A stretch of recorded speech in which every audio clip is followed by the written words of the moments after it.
여러분 안녕하십니까? 오늘도 날씨가 조금 쌀쌀한데 이 정도는 별거 아닙니다. 오늘도 걷기 운동하면서 무슨 생각을 했냐면 이렇게 그냥 걸어 다니는 자체가 행복이다. 에이? 내 자신이 행복하다고 생각해야지 행복한 거지. 인상 쓰면서 다녀봐야 저만 손해입니다. 그러면서 오늘은 용어는 새로운 용어 같은데 내용은 늘상 한 얘기입니다. 오늘 성차의학, 젠더의학이라고도 하고 성차의학이라는 용어에 대해서 알아보도록 하겠습니다. 이거 인간의 성별, 젠더, 인종 등에 따른 여러 특성을 고려하여 그에 맞는 진단과 치료, 약물의 개발을 수행하는 의학의 한 분야다. 이렇게 정의하고 있습니다. 여기서 젠더, 이거는 사회적 성입니다. 생물학적 성이 아니고, 아시겠어요? 이건 무슨 얘기냐면 사회적 환경과 훈련에 의해서 남녀의 기질이 형성된다는 여성학 용어입니다. 특이하죠. 우리가 간호사 하면 전부 다 여자가 되는 줄 알았는데 남자 간호사도 있어요. 또 트럭 운전사 여자도 있어요. 지하철 그 기사 여자도 있잖아요. 비행기 그 조종사 여자도 있잖아요. 여자 장군도 나오잖아. 여자 대통령도 있잖아. 그게 전부 다 변하는 겁니다. 세상이 변하고 있어요. 이제 왜 이런 얘기가 나왔냐면 우리가 의학적으로 1980년도 이전에는 전부 다 어떤 약품을 개발하고 할 때 임상시험을 남자를 위주로 했어요. 이해가 있어요? 남자 위주로 전부 다 그 약을 개발하고 임상시험을 했어요. 그런데 1990년 이후에 남자 여자 관계없이 임상시험하라 라고 했어요. 왜 그런 얘기가 나왔냐면 1953년도에 연구 개발한 탈리도마이드라고 하는 이러한 진정제, 이 진정제를 투약한 여성분이 기형아가 출산된 거예요. 야, 이게 뭔가 잘못됐다. 왜 그러냐면 이 탈리도마이드 진정제를 개발할 때 완벽한 부작용 없는 기적의 약이라고 홍보했어요. 그런데 기형아가 10,000명 이상 나왔다고 그래요. 그래서 이건 뭔가 잘못됐다 하는 게 하나 있고, 또 하나, 그래서 여성을 고려해서 이거는 구분해야 된다는 거고, 2007년도에 졸피뎀, 이건 불면증의 단기 치료제인데 이 졸피뎀을 활용한 사람이 몽유병 환자가 나온 겁니다. 그런데 남자보다 여자가 몽유병 환자가 더 많더라는 거예요. 이게 문제입니다. 그리고 세 번째는 1980년도에 시사프라이드라고 하는 이런 그 위장병 치료제를 연구했어요. 이게 나왔어요. 그런데 이게 15살 소녀가 심장마비로 사망했어요. 근데 이 시사프라이드도 부정맥이라 심장병이 남자보다 여자가 더 많더라는 거예요. 그래서 이게 남자 여자 임상시험을 같이 해야 된다. 그리고 그에 맞게 약이 바뀌어야 된다 하는 겁니다. 그래서 2010년 이후에 임상시험부터 약품 개발, 진단과 처방, 이 성차를 고려한 연구가 진행된 겁니다. 그런데 연구 결과 심근경색, 심부전, 자가면역질환, 우울증, 갑상선 질환, 당뇨병 등 다양한 의료 분야에서 상당한 남자, 여자 직업군의 차이가 있더라는 겁니다. 이건 어찌 보면 동양의학적으로 음양론이죠. 이해하십니까? 자, 그러면 왜 이런 남자 여자 직업의 차이가 나느냐 하니까 몸무게가 남자 여자가 다릅니다. 그 다음에 키가 달라요. 지방질 함유량, 함유하고 있는 그게 다르고 호르몬, 성격 이런 것들이 다양한 차이가 있더라는 겁니다. 그래서 약물도 이런 거 전부 다 고려해서 투약해야 된다라고 하는 얘기가 바로 이 성차의학입니다. 젠더의학이고, 이 젠더의학은 뭐 다른 게 아니고 그 생물학적이 아니라 사회적 기질, 아시겠죠? 자, 생물학적 남녀 성차 요거 같이 병행해서 설명을 드리도록 한번 알아보도록 하겠습니다. 동양의학적으로 남자는 양이고 여자는 음입니다. 키 신장을 보면 남자는 키가 여자보다 더 큽니다. 그리고 여자는 남자보다 적어요. 그리고 남자는 양이기 때문에 밖에 나가서 일을 하고 여자는 음이기 때문에 집 안에서 생활하는 게 원래는 맞습니다. 아시겠어요? 자, 그 다음에 지방질을 보면 남자는 적고 여자가 지방질이 더 많습니다. 그것은 몸을 보호하기 위해서, 체온을 유지하기 위해서 그렇습니다. 소변 보면 남자는 서서 놓고 여자는 앉아서 놓아요. 근데 또 희한한 게 있죠? 근데 또 똑같이 앉아서 놓아요. 그리고 계절적으로 보면 여자는, 봄은 여자의 계절이고 가을은 남자의 계절이에요. 그래서 여자는 봄바람이 나고 남자는 가을바람이 나는, 계절적으로 그렇게 다릅니다. 마음을 보면 남자는 이성적으로 생각하고 행동하기 때문에 차갑습니다. 여자는 감성적으로, 그래서 여자는 따뜻함을 가지고 있어요. 업무 처리 능력을 보면 남자는 단순해요. 그래서 단일 업무밖에 못합니다. 여러 가지 한꺼번에 주면 일을 못해요. 근데 여자는 복합적으로 할 수 있어요. 종합 터미널입니다. 그리고 두발도, 이 남자는 짧게 두 발을 갖고 있고 여자는 긴 머리를 갖고 있습니다. 그게 기본이에요. 근데 여자가 살면서 나이 먹으면서 전부 다 파마로 뽀글뽀글해요. 그것은 호르몬의 변화 때문에 그래요. 이건 우리 몸에 보통 여자는 96%의 여성 호르몬과 4%의 남성 호르몬을 갖고 있어요. 남자는 남성 호르몬 96, 여성 호르몬 4%입니다. 근데 이게 나이가 먹으면서 이 반대, 여자의 경우 96% 여성 호르몬 마이너스가 됩니다. 그리고 남성 호르몬 4% 플러스가 돼요. 그래서 남성 호르몬이 많으면서 조금씩 남성화됩니다. 그러면 머리가 짧게 이렇게 변합니다. 뽀글뽀글 아줌마들이, 아주 그게 정상적인 겁니다. 그리고 성질도 남자다워져요. 에? 막 욕도 막 하고 막 뭐 엄청나잖아요, 정말. 그게 자연적인 신체 변화입니다.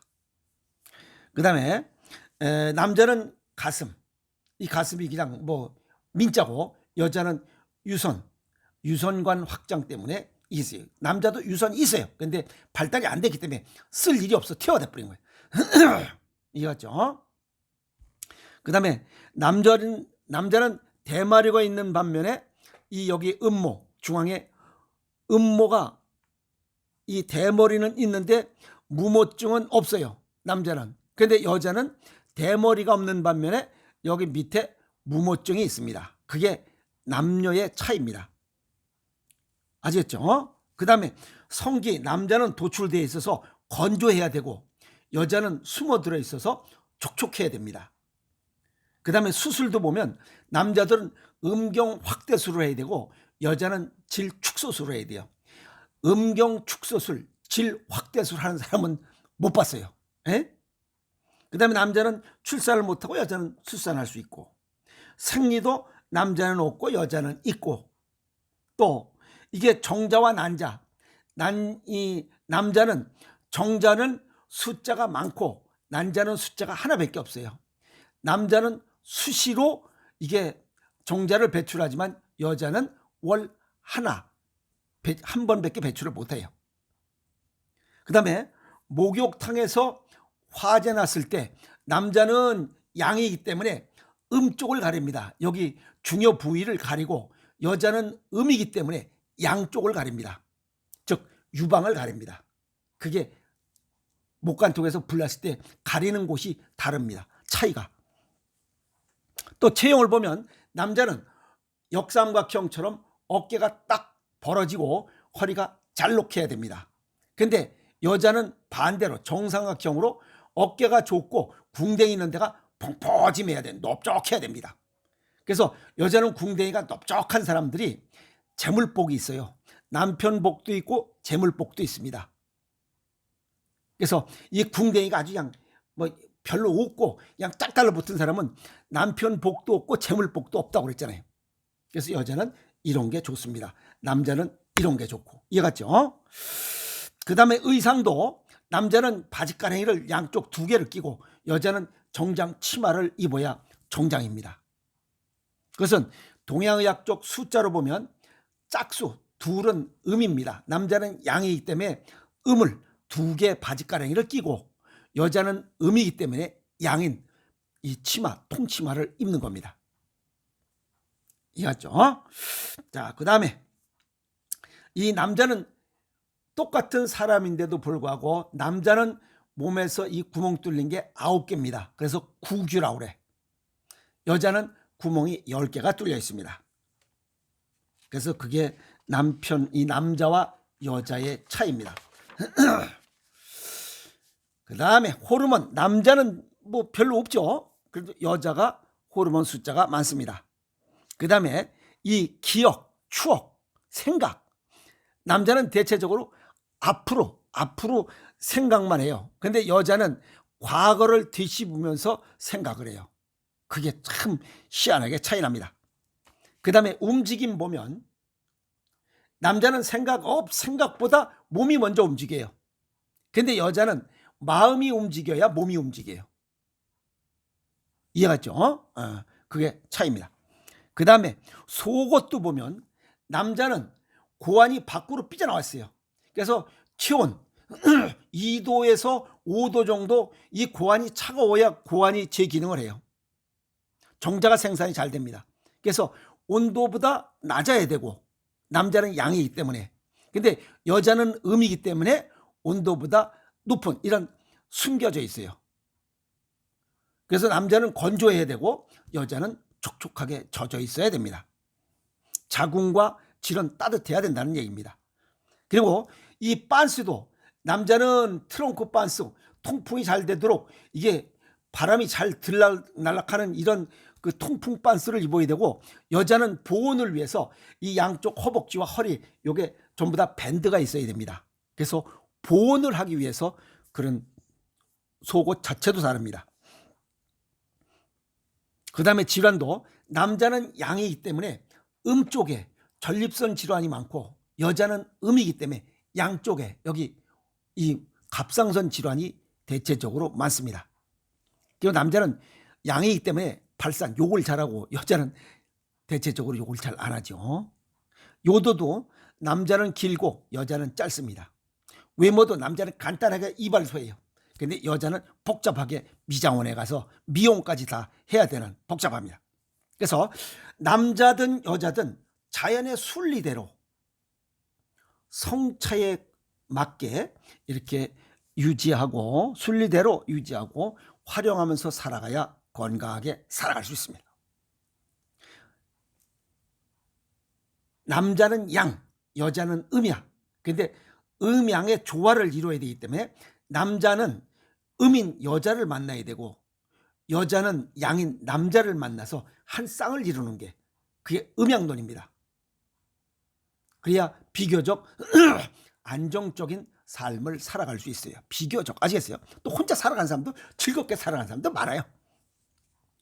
그래서 그리고 이제 사람 자체를 기준으로 봤을 때 여자는 음이기 때문에 양이 많은, 또 양기가 많은 먹을거리, 동물과 식물에 양기가 많은 것을 먹는 게 좋고, 남자는 양이기 때문에 음기가 많은 것을 같이 하면 됩니다.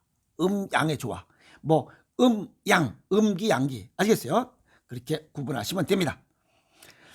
가만히 보니까 남자나 여자나 맞춤식으로 활용해야 효과를 얻을 수 있다 하는 겁니다. 누구를 기준으로? 사람을 기준으로. 그러면 사람도 자연의 한 부분이잖아요. 사람은 동물이기 때문에 양이고 식물은 움직이지 못하니까 음입니다. 그래서 음양의 조화를 이루도록 하라 하는 게 그겁니다. 그래서 그게 음양론이에요. 그래서 인체에 국한해서 이렇게 정리한 거, 이걸 성차의학 또는 젠더의학이라고 해요. 그래서 성차의학의 효과를 얻기 위해서는 자연의 음양론을 알아야 됩니다. 얘기가 그렇게 되잖아요. 자, 우리 몸이 병이 발생해서 발생 부위의 음양을 알아야 치료도 음양을 고려해서 처방해야 됩니다. 자연의 음양, 사람의 음양. 아시겠어요? 그래서 사람이 건강해서 먹고 살아야 되니까 사람이 먹을 때도 내 체질과 건강 정도를 고려해서 음이 많은 것을 먹는 게 좋냐, 양이 많은 것을 먹는 게 좋냐. 예를 들어서 음의 병이라면 양을 넣어야 되고 양의 병이라면 음을 넣어야 됩니다. 그래서 사람의 음양을 알아야 되는 건 기본이고 자연의 음양을 알아야 남자, 여자 여기에 맞는 음양의 조화를 이루어야 건강한 삶을 살아갈 수 있습니다. 그러니까 다 할 수는 없잖아요. 평생 공부해야 됩니다. 인생살이 공부의 연속입니다. 어찌 보면 공부하다 죽는 게 인생인 것 같습니다. 그래서 오늘 요 성차의학에 관한 이야기 설명드리면서 지금까지 얘기했던 음양론입니다. 음양론. 사람 기준으로 했을 때 음과 양. 사람은 남자는 양이고 여자는 음이에요. 그래서 양을 고려해서 먹고 살아야 되니까 양 기운이 부족한 사람은 양을 넣고 기운이 부족한 사람은 음기를 넣고 이런 1대1 맞춤식이 돼야 됩니다. 무조건 뭐가 좋다 해서 다 잘못하면 독이 될 수 있잖아요. 그래서 내 체질과 성별 체질과 건강 정도를 고려해서 음식을 섭취해야 되고 그 다음에 운동을 조화롭게 해야 효과를 얻을 수 있다는 거. 그게 바로 이 성차의학이요, 젠더의학이요, 동양의학의 정리하는 음양오행론입니다. 어찌 보면 음양오행론이 더 정확한 표현일 것 같습니다. 그죠? 왜? 사람을 기준으로 자연의 음양을 고려해서 내가 먹는 것도 음양을 고려하고 그 다음에 운동도 음양을 고려해서 즉 내 체질과 건강 정도에 맞게 음양을 고려해서 해야 정확한 효과가 날 것이다 라고 하는 게 바로 이 젠더의학이고 성차의학입니다. 그러면 더 정확한 게 음양오행론이죠. 오장육부의 조화균형을 맞추게 맞춤식으로 먹고 운동하자. 오히려 더 정확한 표현인 것 같습니다. 아시겠죠? 오늘 성차의학, 용어는 성차의학이요 젠더의학이라고 하는데 사실은 음양오행론입니다. 동양의학에서 얘기는. 그래서 오늘 음양오행론, 용어는 생소한 용어지만 사실 내용은 전부 다 음양오행론입니다. 그래서 식습관과 생활습관, 건강한 삶을 살아가는 최종 목표는 내 체질과 건강 정도에 맞게 음식 먹고, 사람은 양이기 때문에 식물 위주로 이런 것들 많이 먹고, 그래서 이 양이기 때문에 음이 부족한 음을 넣고 또 양이 부족하면 양을 보충하면서 이러한 내 체질과 건강 정도에 맞게 맞춤식으로 먹는 것이 건강을 지키는 일이고 또 무병장수의 길이 아닌가 이렇게 생각을 해봅니다. 그래서 아픔 없이 건강하게 살려면 내 체질과 건강 정도에 맞게 먹고 움직이는 것, 그게 가장 비법이다 이렇게 정리 말씀을 드렸습니다. 오늘 성차의학에 관한 이야기 정리했습니다. 여러분 고맙습니다.